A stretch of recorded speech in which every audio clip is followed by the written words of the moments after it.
Baik Bu Esther. Bapa dalam surga yang penuh kasih, terpujilah namamu Tuhan. Terima kasih Tuhan Yesus, pada pagi hari ini kami sudah dibangunkan dengan sehat. Kami bisa menghirup udara segar pada pagi hari ini. Tuhan Yesus, terima kasih. Kami bisa berkumpul di Moon Pagi bersama ibu-ibu, bapak. Tuhan berkati semua yang mengikut Tuhan. Terima kasih Tuhan Yesus, kami mau mendengarkan firman-Mu. Kiranya Tuhan akan membuka pintu hati pikiran kami. Sucikanlah semua pikiran kami dan hati kami Tuhan. Terima kasih Tuhan Yesus. Kami berdoa untuk lektor, para lektor dan yang menyampaikan firman-Mu Bapak Paul Paujang. Tuhan berkati. Terima kasih Tuhan, kami serahkan doa kami. Hanya di dalam nama Yesus kami berdoa dan ucap syukur. Haleluya. Amin. Terima kasih Bu Esther. Amin. Terima kasih Bu Setia. Tuhan Yesus berkati. Ya, silakan Bu Lia Pandey membacakan firman Tuhan hari ini. Ayub pasal yang ke-14, ayat pertama sampai ayat yang ke-22. Manusia yang lahir dari perempuan, singkat umurnya dan penuh kegelisahan. Seperti bunga, ia berkembang lalu layu. Seperti bayang-bayang, ia hilang lenyap dan tidak dapat bertahan. Masakan engkau menunjukkan pandanganmu kepada orang seperti itu dan menghadapkan kepadamu untuk diadili? Siapa dapat mendatangkan yang tahir dari yang najis? Seorang pun tidak. Jikalau hari-harinya sudah pasti dan jumlah bulannya sudah ditentu padamu, dan batas-batasnya sudah kau tetapkan, sehingga tidak dapat dilangkahinya. Hendaklah kau alihkan pandanganmu daripadanya, agar ia beristirahat, sehingga ia seperti orang upahan dapat menikmati harinya. Karena bagi pohon masih ada harapan. Apabila ditebang, ia bertunas kembali, dan tunasnya tidak berhenti tumbuh. Apabila akarnya menjadi tua di dalam tanah, dan tunggulnya mati di dalam debu, maka bersemilah ia setelah diciumnya air, dan dikeluarkannyalah ranting seperti semai. Tetapi bila manusia mati, maka tidak berdayalah ia. Bila orang binasa, di manakah ia? Seperti air menguap dari dalam tasik, dan sungai surut dan menjadi kering. Demikian juga manusia berbaring dan tidak bangkit lagi. Sampai langit hilang lenyap, mereka tidak terjaga dan tidak bangun dari tidurnya. Ah, kiranya engkau menyembunyikan aku di dalam dunia orang mati, melindungi aku sampai murka-Mu surut, dan menetapkan waktu bagiku. Kemudian mengingat aku pula. Kalau manusia mati, dapatkah ia hidup lagi? Maka aku akan menaruh harap selama hari-hari pergumulanku sampai tiba giliranku. Maka engkau akan memanggil, dan aku pun akan menyahut. Engkau akan rindu kepada buatan tanganmu. Sungguh pun engkau menghitung langkahku. Engkau tidak akan memperhatikan dosaku. Pelanggaranku akan dimasukkan di dalam pundi-pundi yang dimeteraikan, dan kesalahanku akan kau tutup dengan lepah. Tetapi seperti gunung runtuh berantakan, dan gunung batu bergeser dari tempatnya. Seperti batu-batu dikikis air dan bumi dihanyutkan tanahnya oleh hujan lebat. Demikianlah kau hancurkan harapan manusia. Engkau menggagahi dia untuk selama-lamanya. Maka pergilah ia. Engkau mengubah wajahnya dan menyuruh dia pergi. Anak-anaknya menjadi mulia, tetapi ia tidak tahu. Atau mereka menjadi hina, tetapi ia tidak menyadarinya. Hanya tubuhnya membuat dirinya menderita. Dan karena dirinya sendiri, jiwanya berduka cita. Demikian. 2 Korintus 6 ayat 1 sampai 18. Sebagai teman-teman sekerja, kami menasihatkan kamu supaya kamu jangan membuat menjadi sia-sia kasih karunia Allah yang telah kamu terima. Sebab Allah berfirman, pada waktu aku berkenan, aku akan mendengarkan engkau. Dan pada hari aku menyelamatkan, aku akan menolong engkau. Sesungguhnya waktu ini adalah waktu perkenanan itu. Sesungguhnya hari ini adalah hari penyelamatan itu. Dalam hal apapun kami tidak memberi sebab orang tersandung, supaya pelayanan kami jangan sampai dicela. Sebaliknya, dalam segala hal kami menunjukkan bahwa kami adalah pelayan Allah, yaitu dalam menahan dengan penuh kesabaran dalam penderitaan, kesesakan, dan kesukaran, dalam menanggung derah dalam penjara dan kerusuhan, dalam berjerih payah, dalam berjaga-jaga dan berpuasa, dalam kemurnian hati, pengetahuan, kesabaran, dan kemurahan hati, dalam Roh Kudus dan kasih yang tidak munafik, dalam pemberitaan kebenaran dan kekuasaan Allah, dengan menggunakan senjata-senjata keadilan untuk menyerang ataupun untuk membela, ketika dihormati dan ketika dihina, ketika diumpat atau ketika dipuji, ketika dianggap sebagai penipu namun dipercayai, sebagai orang yang tidak dikenal namun terkenal, sebagai orang yang nyaris mati dan sungguh kami hidup, sebagai orang yang dihajar namun tidak mati, sebagai orang berduka cita namun senantiasa bersuka cita, sebagai orang yang miskin namun memperkaya banyak orang, sebagai orang tak bermilik sekalipun kami memiliki segala sesuatu.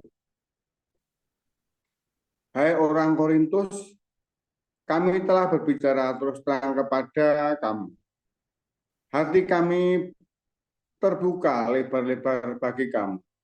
Dan bagi kamu ada tempat yang luas dalam hati kami, tetapi bagi kami hanya tersedia tempat yang sempit di dalam hati kami. Maka sekarang supaya timbal balik, aku berkata seperti kepada anak-anakku. Bukalah hati kamu selebar-lebarnya. Janganlah kamu merupakan pasangan yang tidak seimbang dengan orang-orang yang tak percaya. Sebab persamaan apakah terdapat antara kebenaran dan kedurhakaan?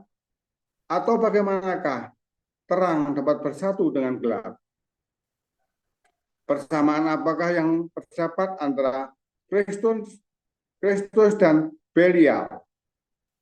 Apakah bagian bersama orang percaya dengan orang-orang tak percaya? Apakah hubungan bait Allah dengan berhala? Karena kita adalah bait dari Allah yang hidup menurut firman Allah ini. Aku akan diam bersama-sama dengan mereka dan hidup di tengah-tengah mereka, dan aku akan menjadi Allah mereka, dan mereka akan menjadi umat. Sebab itu, keluarlah kamu dari antara mereka, dan pisahkanlah dirimu dari mereka. Firman Tuhan, dan janganlah menjamah apa yang najis, maka aku akan menerima kamu. Dan aku akan menjadi bapamu, dan kamu akan menjadi anak-anakku laki-laki dan anak-anakku perempuan. Demikianlah firman Tuhan yang Maha Kuasa.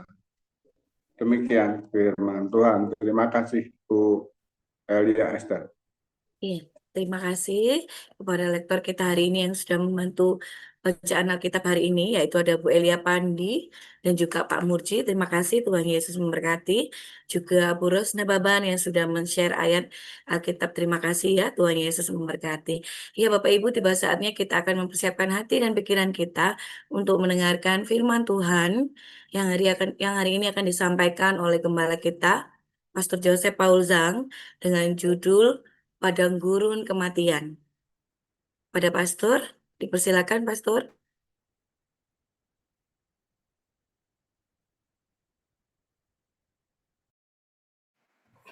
Haleluya, firman Tuhan selalu baru setiap hari. Ketika kita menanti-nantikan Tuhan dengan penuh cinta, dengan selalu berbuat baik, selalu sediakan pengampunan, selalu ada sukacita ya saudara ya, ada sukacita, ucapan syukur senantiasa.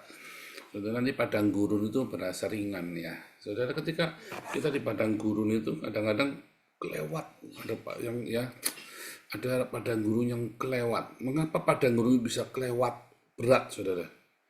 Karena kamu ketimpa-timpa itu loh, ya. Kesalahan-kesalahan yang ditimpa-timpa itu loh. Karena keluhan-keluhan yang itu makin lama makin berat, ya. Jadi seharusnya melewati padang gurun itu hanya 40 hari. Memang penuh dengan daging yang di stretch ya. Nah, Yesus masuk padang gurun dalam rupa puasa 40 hari 40 malam. Daging itu rasanya di stretch ya, ditarik begitu ya. Sampai jiwa itu mau lepas dari raga ya. Yang Anda ngerasain puasa 40 hari 40 malam itu jiwanya rasanya ditarik dari ragamu tuh saudara ya. Nah, bukan hanya itu saja, semua kemanusiaan Yesus itu benar-benar di stretch ya. Nah, di padang gurun itu harusnya cuma 40 hari saja saudara. Semua orang melewati padang gurunnya ya. Nah, tetapi masalahnya ada yang sampai 40 tahun. Dan makin lama kamu di padang gurun itu makin berat. Sampai akhirnya padang gurun itu lebih sering menjadi padang gurun kematian bagimu.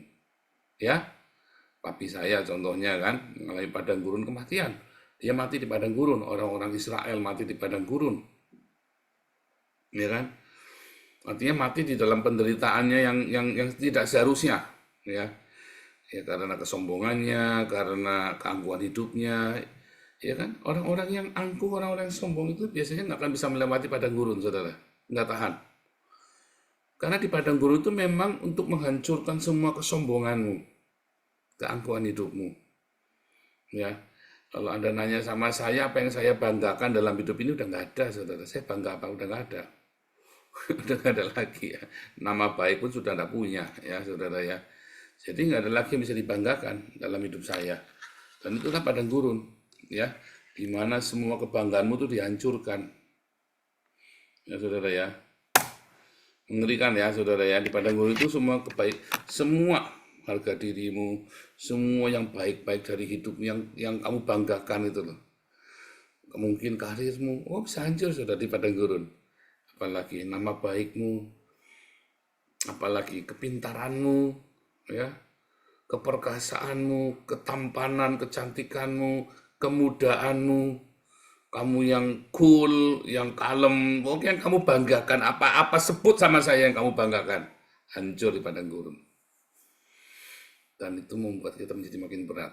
Kalau kamu yang bangga dengan prinsip-prinsipmu, hancur di padang gurun. Papi saya pun hancur, saudara ya. Saya ngeliat dengan mata kepala sendiri. Apa yang dia ajarkan prinsip-prinsip itu, dia langgar sendiri semuanya. Jadi pecundang.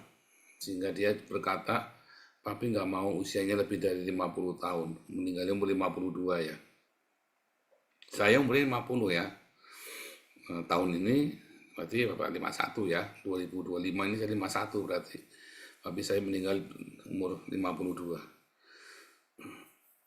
Meninggali padang gurun. Ya, kalau saya meninggali, ya meninggali tanah perjanjian. Papi saya meninggalnya di padang gurun. Saudara, dalam prosesnya itu, papi saya itu yang luar biasa. Dalam kesedihannya, ya, dalam pemberontakan, dalam kesombongannya, dalam semua prinsip-prinsip hidup yang kekeh. Ya, menurut saya bukan kekeh, tapi stubborn ya saudara ya. Dia tegar tengkuk itu ya. Tapi semua diawali daripada keangkuhan hidup. Ya. Makanya orang-orang yang hidup, yang angkuh, Anda kalau angkuh, Anda kalau sok, ini prinsip, kamu makin susah keluar dari padang gurun. Ya. Tapi ya itu tadi, kalau kamu berani yaitu menantang Tuhan di padang gurun itu ya. Apalagi kalau kamu tidak kapok-kapok berzina.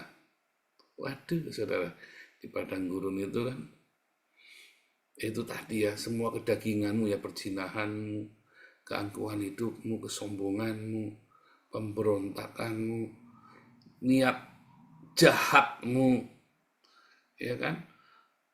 Banyak orang niat jahat ya di padang gurunnya, lagi susah, lagi miskin, lalu minta bantuan dari Damaris Samar Kasimpun Pagi.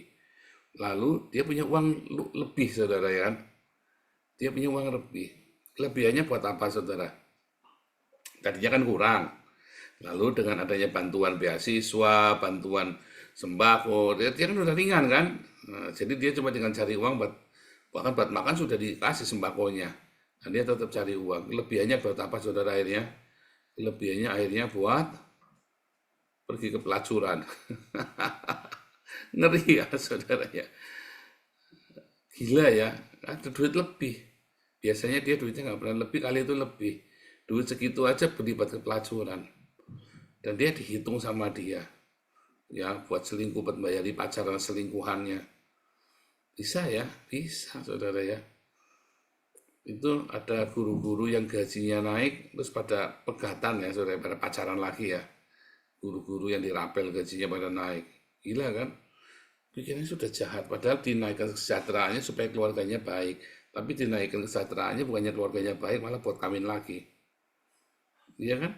Itulah padang gurun. Oh iya, ini kita nggak ada live YouTube, live TikToknya nggak ada ya, live. Tidak ada live TikTok dan live Facebook ya, karena internetnya lagi down. Ya, internetnya lagi down, kita harus ngirit sekali internetnya, nggak tahu kenapa ya. Jadi kita hanya live di YouTube saja malam ini.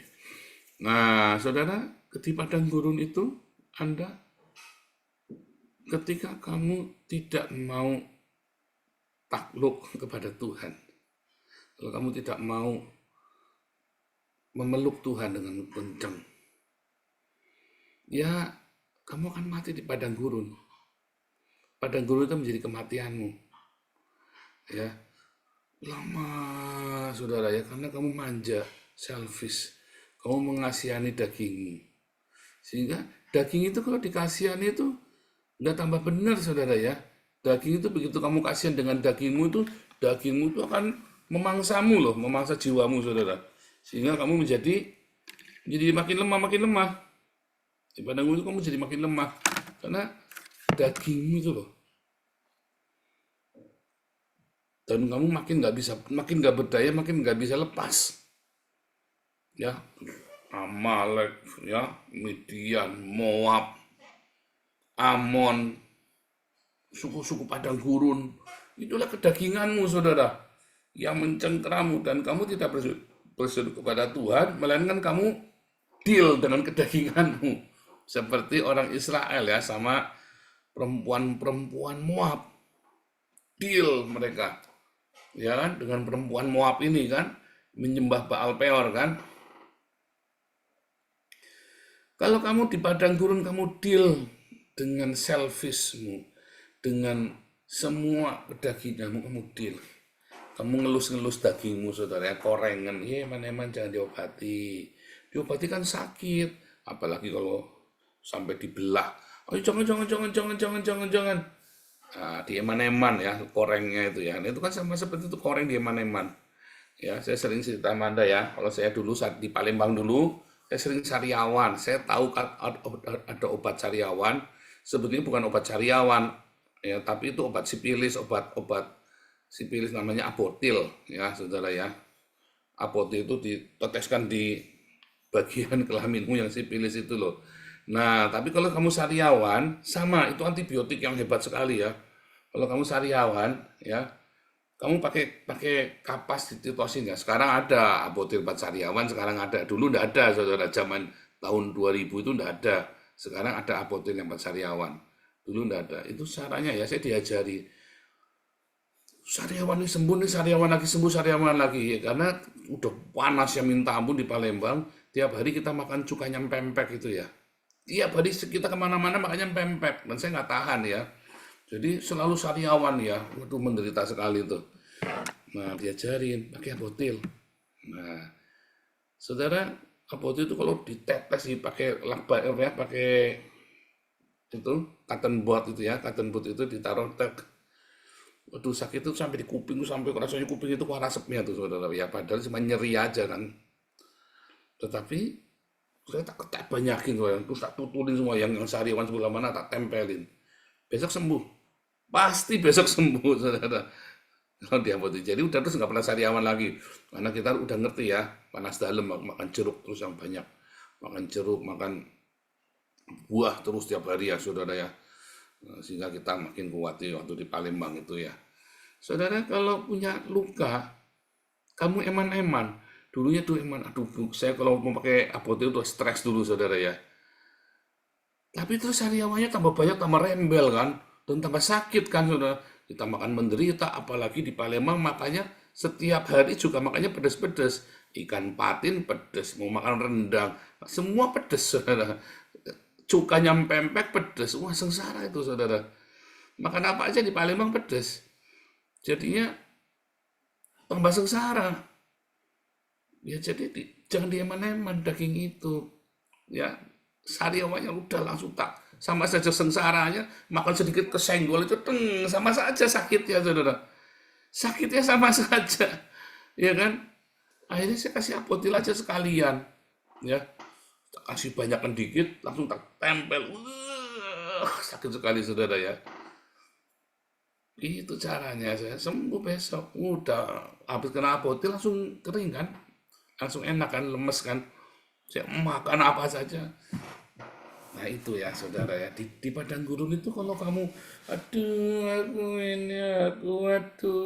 aku makin lama, daging itu akan makin mencengkeram kamu makin lemah di padang gurun.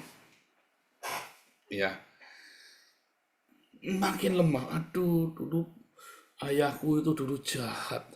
Aduh, dulu mamaku jahat. Aduh, dulu suamiku jahat.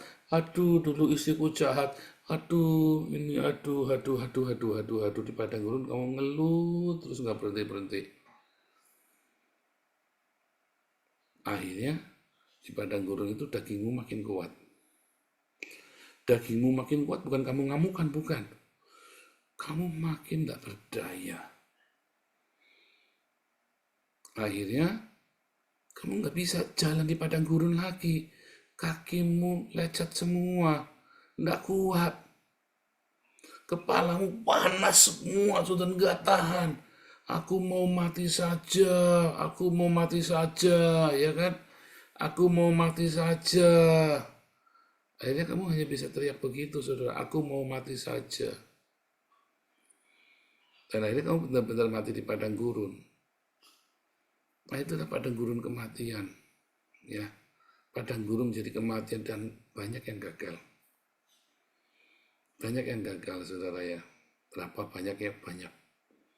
Mungkin 1 dari 100 orang Kristen gagal. 1 dari 100 orang Kristen yang berhasil masuk ke tanah perjanjian. Kalau kemarin 1 dari 1 juta yang bisa bersuka cita. Ya. Tapi hanya 1 dari 100, hanya 1% orang Kristen ya yang berhasil melewati padang gurunnya. Rata-rata mereka mati di padang gurun. Ya, saudara ya. Rata-rata mereka itu mati di padang gurun. Karena apa? Karena mengeluh. Karena apa? Karena ngikutin dagingnya. Karena apa? Karena dia mengikuti hawa nafsunya. Karena apa? Karena dia tidak mau keras sama dagingnya. Makanya di padang gurun rajin-rajinlah puasa. Ya, kamu harus didik badanmu itu dengan keras. Nah, tiap pagi kamu belajar di depan kaca, ngucap syukur. Paksa waktu ngelilir kamu bilang haleluya, terima kasih Tuhan Yesus. Harus keras saudaramu. Kamu dikit-dikit ngeluh dikit, kamu nggak akan lepas. Percaya saya, kamu tidak akan lolos dari padang gurun. Kamu akan mati di padang gurun. Ya, caranya kan sudah saya ajari, gampang. Aduh saudara, hanya 1 dari 100 orang Kristen yang bisa melewati padang gurun masuk tanah perjanjian. Dan itu pun orang Kristen yang sudah lahir baru. Hanya 1 dari 100 Kristen orang yang lahir baru. Jadi mungkin hanya 1 dari 1000 orang yang ngaku Kristen atau 1 dari 1 juta orang yang ngaku Kristen, saudara. Orang yang ngaku Kristen, aduh 1 dari 1 juta. Jadi kalau jemaat gerejamu itu ada 1000, belum tentu 1 tuh yang lolos padang gurun. Tapi kalau dia lahir baru, banyak yang lahir baru, ya 1 dari 100 tuh lolos padang gurun ya. Di sini ada 130 orang ya, 130 orang hari ini ya. Ini 130 orang. Ya, baru saya yang lolos dari padang gurun.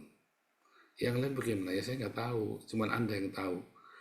Masa 1 dari, tapi kalau Anda lahir baru, semuanya, ini ya, dari kalian semua 130 ini, ya, masa nggak bisa sih 10 orang lolos dari padang gurun? Kalau kamu ikuti nasihat saya, kamu kan lolos dari padang gurun. Serius saudara, kamu jangan berpikir padang gurun, jangan meremehkan keluhanmu di padang gurun, jangan meremehkan dosa-dosa yang tabiatmu yang buruk itu di padang gurun. Jangan meremehkan kamu yang masih hidup dalam ketidakkudusan loh. Kamu bisa mati di padang gurun. Jangan meremehkan ketika kamu ya tiap hari masih dengan tabiat lamamu. Di padang gurun itu saatnya semua itu dihancurkan. Kalau kamu menurut omongan saya, saudara, mudah-mudahan ya, saya nggak berharap banyak, pengennya semuanya lolos. Bisa 30% saja. Bisa ada di sini ya, bisa ada 40 orang aja yang lolos dari padang gurun masuk ke tanah perjanjian. Saya sudah senang sekali, saudara. Ya, yang dari Zoom ini ya, yang lain-lainnya juga termasuk yang di YouTube, semua yang dengar, siapapun yang mendengar ini. Anda mau lolos dari padang gurun, saudara? Belajar mengucap syukur. Bagaimana cara mengucap syukur? Bukan cuma dengan omongan, lakukan saudara, dengan memberi. Dengan menabur. Bukan menabur kasih ke gereja, bukan.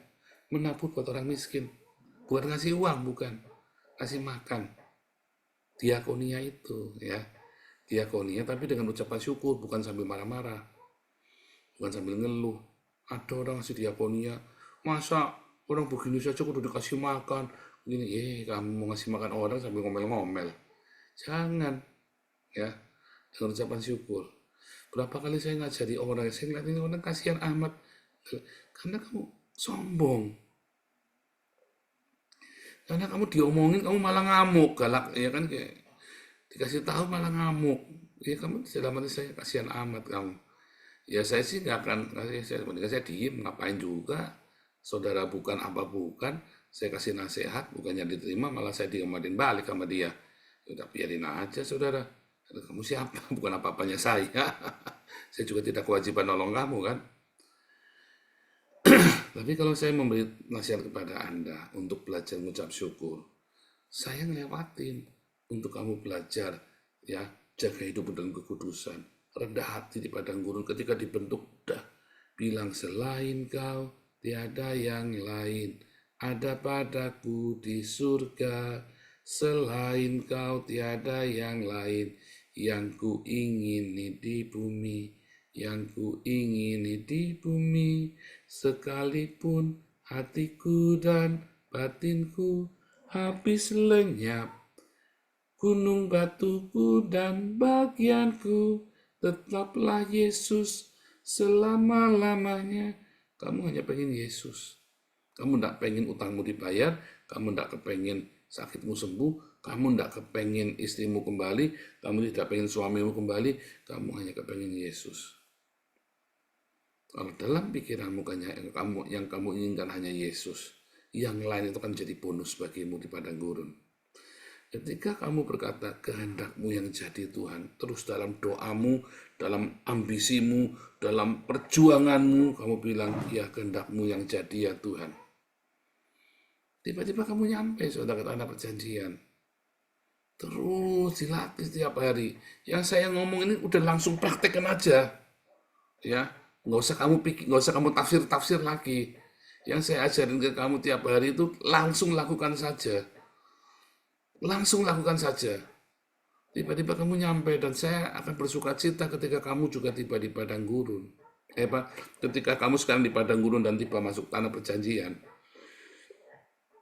Bisa 40 orang saja dari 130 ini masuk ke tanah perjanjian. Saya sangat bersuka cita, saudara. 2 juta orang Israel, cuma 2 yang masuk ke tanah perjanjian. 2 juta orang Israel mati semua di padang gurun, cuma 2. 1 dari 1 juta, saudara.